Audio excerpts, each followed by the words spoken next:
Hello and welcome to Inside Politics. I'm Anastasia Lavrina. The global gaze is shifting and increasingly it's settling on the Middle East. Once viewed predominantly through the lens of conflict and energy, the region is now emerging as a center of diplomacy, deal-making and diversified power. This week, that shift is on full display. President Donald Trump has embarked on a high-profile tour of the Gulf, visiting Saudi Arabia, Qatar and the United Arab Emirates, signaling renewed United States interest in the region, where Washington's traditional dominance has recently been contested by rivals. Meanwhile, Azerbaijan's foreign minister is in Bahrain, advancing Baku's diplomatic footprint and economic ties in a part of the world that's becoming increasingly multi-aligned. Recently, Azerbaijani foreign minister visited Iraq, noting the significance of enhancing cooperation. From ceasefire negotiations to energy transit corridors and even peace summits, Middle Eastern capitals are hosting more global leaders than ever before. But why now? Is this simply geography and gas, or is it something deeper? Tonight, we'll explore the forces redrawing the Middle East's role in global affairs and ask what it means for the power players watching from afar. My guest tonight is a seasoned geopolitical analyst and professor at Istanbul University, Dr. Ahmet Uysal. But before he joins me, let's take a look at how the Middle East is changing. The Middle East is no longer just reacting to global events, it's shaping them. From discreet diplomacy to high-stakes summits, a new cast of power brokers is rising across the region. Take Oman. Quiet, steady, and often overlooked, Muscat has become the region's diplomatic backchannel. Whether it's talks on Yemen or delicate messages to Tehran, Oman leans into neutrality. Its position on the Strait of Hormuz gives it leverage and a responsibility it takes seriously to keep the region talking, not fighting. Just across the Gulf, another kind of influence is taking shape, louder, faster, and global. Dubai has become the region's front-facing brand. What Oman does in private, Dubai broadcasts to the world. From climate summits to crypto hubs, it's where business, innovation, and diplomacy converge. Less about politics, more about power through presence. Dubai is the Middle East's deal-making showroom. But if Dubai builds the stage, Saudi Arabia wants to write the script. Under Mohammed bin Salman, the kingdom is repositioning itself as a modern Arab leader. Vision 2030 isn't just domestic reform, it's a message to the world. Riyadh is open for business and diplomacy. From brokering regional peace to influencing oil markets, Saudi Arabia is stepping forward, not standing by. And then there's Qatar, smaller in size but never in significance. With a knack for timely mediation and a global media footprint, Qatar thrives in the grey zones of diplomacy. Whether it's hosting Taliban talks or responding to humanitarian crises, Doha delivers quiet influence with global reach. In a region where trust is rare, Qatar positions itself as the one who can pick up the phone. Together, these four players show how the Middle East is no longer a stage. It's becoming the director. And the world, increasingly, is watching where it leads. So, allow me to introduce my guest today, Professor Dr. Ahmet Uysal. He specializes on Middle East at Istanbul University. Professor, warm welcome to Inside Politics. Hello, good evening. Thank you very much. Let me start with a question. What are the key factors driving the Middle East racing diplomacy and diplomatic relevance today? There is a very ironic situation in the Middle East. While Middle East is also filled with crisis and stuff, some of the Middle Eastern countries are trying to lead the global crisis, to mediate in these global crises. So it is good that overall they are trying, but we also have several crises like in Sudan, in Yemen, there was other crisis before in Syria. These powers, they fell short in solving or even mediating these crises. But overall, even sooner or later, it is better to be late than never. And we see that these countries paying attention to the global peace, because the Middle East has everything from natural resources, from human resources, from the even like capital and also the market. The region is the intersection of three continents: Europe, Asia, and Africa. Is very critical even before the oil and gas, and of course it was critical with trade routes and also the global security in the past. And the Ottoman Empire controlled this area for a long time, and people lived together peacefully. Then in like 100 years, this region did not see any kind of peaceful, calming down, or kind of the problems still continuing in poverty, refugees, political pressures, and also economic development and other problems. But I think we are moving toward a better, maybe looking forward to a better lifestyle, better conditions. And this is good that these countries also welcoming, global ideas, including Turkey, not only the Arabs. Yes.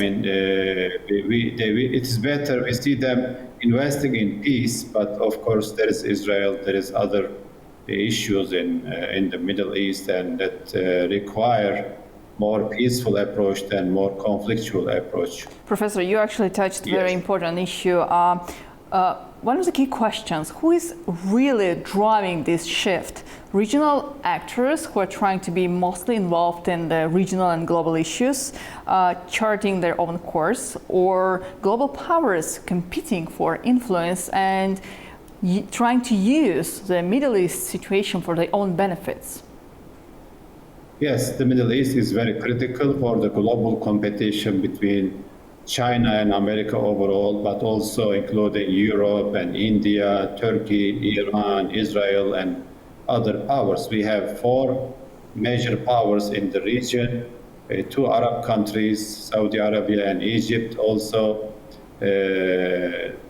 Iran and Turkey. Of course, there is Israel as an extension of the Western world.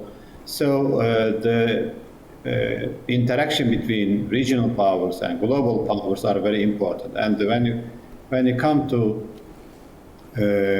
your question about yes, who's really driving this shift? Who is driving this shift? Because these countries also realize that they have to pay attention to the global security. Each side has tried to attract them. America, for example, and China and India, they need Middle Eastern oil and gas, and they want to gain these countries, and they want to give them like some credit for example, Saudi Arabia. They want to give Saudi Arabia, for example, Trump administration, give credit for the mediation in the Ukraine-Russia war and others. And also, sometimes mediation is easier than really solving the problem. You need, if you cannot force like Russia or Ukraine, it's better to tell them just come on and let's sit and discuss. So this is kind of not. Maybe they prefer one side, but when you don't have enough power, you kind of seek for tranquility in the region. So that's what they are trying. And because all the wars are impacting everybody, we live in a global world. We live in, like smart or artificial intelligence, internet. All kinds of technology, any development impact around the world. Like something happens in Africa, we are impacted by that, or we also influence. And each country has its own weight in the global map. So at the end, we are part of this world, and especially the energy is very important. Every country is trying to understand, trying to benefit from this economic engine, which is the oil and gas. energy sources from the Middle East countries. So, Professor, let's talk more on details on the position of the United States of America. The country and the President Donald Trump already expressed his willingness to travel to the Middle East to visit the countries. So, how has the U.S. approach changed since the first president term Donald Trump was in power, and now what are the key interests of the government? There is an interesting twist in the American policy. They, for a long time, they want to redesign the Middle East. Like since the 9/11, 2001, America, they want to redesign the Middle East and also redesign the global structure. They know the importance of the Middle East, and whoever controls the energy sources plus trade routes, they know the Western hegemony actually benefits from that. And they want to continue this in a different format, but they couldn't solve the situation. Invasion of Iraq, Afghanistan all failed. Also, the America kind of couldn't redesign the Middle East after the Arab Spring, what's called Arab Spring. And then now with Trump, they want to try another push. And we remember Obama, he wanna switch attention from the Middle East to the Asian axis, and but it didn't go far because the problems in the Middle East also keep them busy. So they try to still, find a solution, maybe solve the issues. Trump, he has certain ideas on Palestine. He wanna also, and we realize with Obama and Biden, upset the Arab countries, including also Turkey, like approaching with Israel and Iran. Especially they give, Obama and Biden gave a lot of concessions to or leeway for Iran, and this bothered Arab countries. So they open up to China, and China also mediated between Iran and Saudi Arabia. Of course, there's still some tension there, or kind of a Cold War between Iran and Saudi Arabia, but not as much as before. So this is like somehow counterbalance approach of the United States to the region in order not to allow China to take the dominant position. Yes. And now Trump is pushing one more time. He tried in the first term to gain the Arab world around and convince them to come along with the new Middle East project around Israel, but it failed in the first time. It looks like it's also failing in the second time. Netanyahu, he is not willing to any peace so Trump may be thinking otherwise. Maybe we should work with other partners, not only Israel, Saudi Arabia, Qatar, Turkey. Turkey has an important role in the new Middle East with its regional power, with its economic and military power, plus the political and cultural ties with the region. And even we remember Netanyahu, he complained about Turkey's role in Syria, and Trump did not give Netanyahu much credit. So Turkey has a significant role, and this visit, Trump tried to gain both the financial advantages, because he is thinking financially to revive the American economy. They need Arab capital a lot, and they want to get some investment and financial cooperation. Plus, maybe Trump will tell them not to lean on China or to the East as much as they want to. And they want to, of course, they want to balance between East and West. But traditionally, the Gulf countries were allies of the American foreign policy, or American superpower. So Trump will try to keep them under the same umbrella.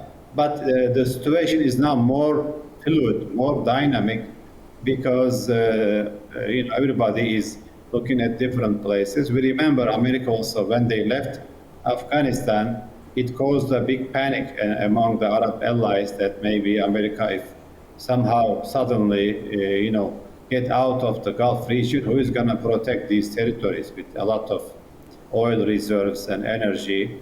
So they kind of question mark. And the treatment of Trump also toward Zelensky in the famous meeting also kind of caused concern among the Arab leaders. Maybe America is your ally today, maybe not tomorrow. So these visions, these worries also impacting their thinking, I think. So, professors, it seems clear for me the position of the United States of America, its counterbalanced approach to the situation in the Middle East. But coming to my next question, you already partially described the position of Turkey, which is very active in the Middle East region, taking active participation in all of the processes. But now it's Azerbaijan. The Minister of Foreign Affairs is now on the official visit to Bahrain. Previously, he visited Iraq and had quite a constructive dialogue there. And also with the United Arab Emirates, we have quite stably developing relations on a stable way. Therefore, what is behind this growing influence of Azerbaijan's engagement in the Gulf? Tell us about new Eurasian Arab alignment. Yes, I really support the development or increased relations between Azerbaijan and other Turkish countries of Central Asia, Eurasia, and the Arab world, because they share similar faith, they have similar potentials, and they have similar culture and similar interest in many of the files. And it is good that we see this cooperation, especially like between Azerbaijan and Qatar, Azerbaijan and Saudi Arabia and other countries. But we are also glad that Azerbaijan, after the Karabakh victory, became very active in the global diplomacy also, introducing, I can say Azerbaijan, gained a renewed confidence in the global arena, and this is very good. And we also see that they,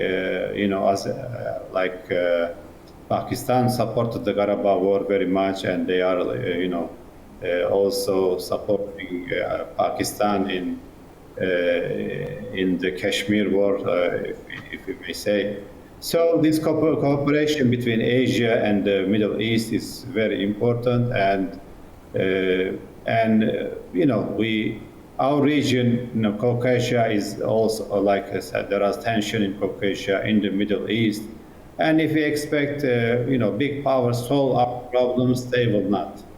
Just as we see in Karabakh, the big powers did nothing to solve the Minsk process, and others, they didn't do anything to solve the Karabakh problem. And only Azerbaijan, and with the help of Turkey and other allies, they were able to solve their own problems. Similar in the Middle East. If there are many tensions, there are many problems. Sometimes the foreign powers make the situation worse. And we solve our problems. We support each other. Turkey support Syria, for example.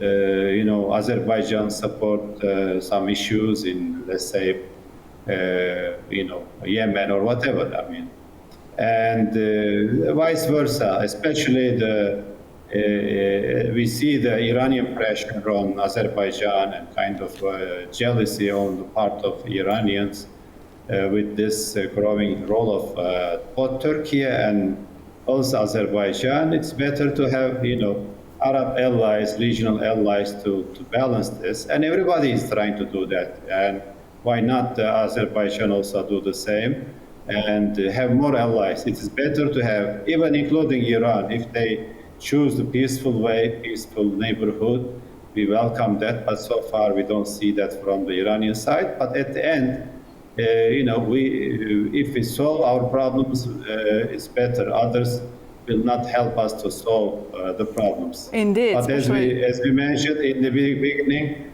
our neighbors, our countries try to solve their problems, but we don't see the same approach, the same understanding from from the big powers. Since the end of the Second Karabakh War, Azerbaijan Turkiye initiated many new ideas which will benefit the region itself, not only two countries, Azerbaijan and Armenia. And recently, a president of Iran visited to Azerbaijan. Two countries agreed to move forward, trying to overcome all of those difficulties we faced previously. Hopefully, in the future, it will lead to the formation of a really strong alliance in the region, which will benefit all the countries separately and in all. So, continuing the topic, do you think that this active involvement of Azerbaijan in the processes of the Middle East, it's a long-term realignment of regional power? Yes, it can help. It can help our strength. We don't want to be like isolated. We don't want to see Turkey isolated, Azerbaijan isolated, or any country like Qatar isolated on certain. And we remember, Qatar embargo that some neighbors, some Arab countries imposed embargo on Qatar, and the neighbors, including Turkey and some countries, helped them get out of isolation. And these countries, these embargo countries, now they regret that they did and they failed. And we need more cooperation. And Azerbaijan is a very peaceful country. They want peace all around the region, also around the world, and also actively saying that. And having, more friends doesn't hurt. Having, less enemy and more friends, even we know Azerbaijan is extending its peaceful hand to Armenia, including Turkey also. They are hesitating, but they will gain more from the peace. Even Armenians will gain from the peace. And the region will gain from the peace. And Arab countries also, they need more allies, not just depend on America, depend on Turkey, Azerbaijan, also China, even India. But without, choosing one side, I don't want to see any benefit. I don't see any benefit. If we choose one side, the other side just target us, try to weaken us. If we balance like Turkey does right now, or Azerbaijan does, balance between, let's say, Russia and America and Europe, China, etc., it will benefit us because they cannot live without us. We live in a very critical area, and we are also a part of any solution. Turkey is part of solution in Syria, in Palestine, in Caucasia, or even like India, Pakistan issue. So our location impose us to be more active. We cannot close ourselves. We cannot shut down our gates. In a couple of days, Turkey will attract the attention of all world when there is a potential meeting between the leaders of Russia and Ukraine will take place. Of course, it will again raise the issue that Turkey is a very important player in the region. And one more question I have before we end our program today. Again, Middle East, it's from the past, it's energy. It's the interest of global power in energy development. So what role does energy infrastructure like new pipelines or shipping corridors play in the recalibration? Yes, I think like today Turkey announced the end of PKK, or the PKK announced officially that they will leave the weapons, arms against Turkish government. This will help establish a peaceful relations between the Turks, Kurds, and Arabs in Iraq, in Syria, Turkey. If Syria also gets stabilized, maybe we see more pipelines from Qatar to Mediterranean over Turkey and Syria, maybe, or other cooperations. And energy is very important. Not only the Middle East also have full potential of some solar energy. So even winds and stuff. We have, some other Arab countries also, like Libya, is full of, raw materials. A huge country like Algeria. So they have good potentials, and like even Sudan or Yemen or other, they have their own unique potentials, and everybody can, live peacefully. The tension in the region is not because of the shortage of resources. I think the abundance of resources sometimes attract foreign intervention and outsider influences, outsider interest, impose kind of big intervention, and this causes really a headache for the people of the region. Well, Professor, thank you so much. Thank you for joining our talk today. It was indeed very interesting to know your vision of the situation in the Middle East. Well, that's all from Inside Politics this evening. As we have heard, the Middle East is no longer just a stage. It's becoming a producer in the theater of global power, with actors like Donald Trump, Azerbaijan, and the Gulf states stepping forward. This region's role is being redefined, not just watched. Do stay with us here on A News. I'm Anastasia Lavrina, and see you soon.